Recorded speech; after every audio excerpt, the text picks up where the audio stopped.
Serial to Juliet जट दी में कहानी अब एक ऐसे मोड़ पर पहुंच चुकी है जहां प्यार, भरोसा और रिश्तों की परीक्षा होने वाली है। नवाब को लगता है कि वह धीरे धीरे अपनी जिंदगी की सभी परेशानियों को ठीक कर लेगा और हीर के साथ एक नई शुरुआत करेगा। लेकिन उसे बिल्कुल भी अंदाजा नहीं है कि उसके सबसे बड़े भरोसे की नींव हिलने वाली है।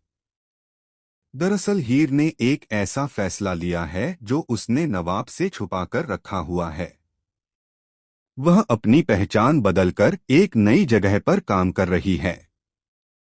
अपने परिवार और रिश्ते को संभालने के लिए उसने यह कदम उठाया है, लेकिन उसने यह बात नवाब को नहीं बताई। हीर अब एक नए नाम से नौकरी कर रही है। उसका मकसद सिर्फ इतना है कि वह अपने पैरों पर खड़ी हो सके और आने वाले समय में किसी भी मुश्किल का सामना कर सके। लेकिन उसकी यही कोशिश अब उसके रिश्ते के लिए खतरा बन सकती है। दूसरी तरफ गुलाब बरार को इस पूरी सच्चाई का पता चल जाता है। वह पहले से ही हीर को पसंद नहीं करती और हमेशा चाहती है कि नवाब और हीर के बीच दूरियां बढ़े।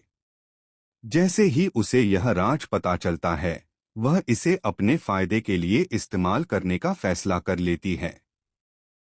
गुलाब सोचती है कि अगर नवाब को पता चल गया कि हीर उससे इतनी बड़ी बात छुपा रही थी, तो उनके रिश्ते में दरार आना तय है।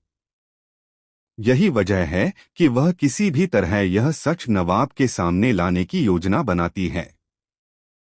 इसी बीच एक ऐसा पल आता है जब नवाब को अचानक उस जगह के बारे में जानकारी मिलती है जहां हीर काम कर रही होती है। वह सच्चाई जानने के लिए वहां फोन करता है, लेकिन फोन उठाने वाली आवाज सुनकर उसके पैरों तले जमीन खिसक जाती है। फोन के दूसरी तरफ कोई और नहीं बल्कि हीर होती है। यह सुनते ही नवाब पूरी तरह हैरान रह जाता है। उसे यकीन ही नहीं होता कि हीर इतने समय से उससे यह बात छुपा रही थी।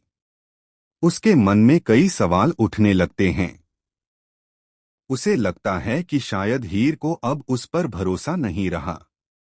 घर पहुंचते ही दोनों के बीच इस बात को लेकर बड़ा विवाद शुरू हो जाता है। नवाब का दर्द धीरे धीरे गुस्से में बदलने लगता है। वह हीर से पूछता है कि आखिर उसे इतनी बड़ी बात छुपाने की जरूरत क्यों पड़ी। हीर अपनी मजबूरी बताने की कोशिश करती है। वह समझाना चाहती है कि उसका इरादा कभी भी नवाब को धोखा देने का नहीं था। वह सिर्फ उनकी बेहतर जिंदगी के लिए मेहनत कर रही थी। लेकिन उस समय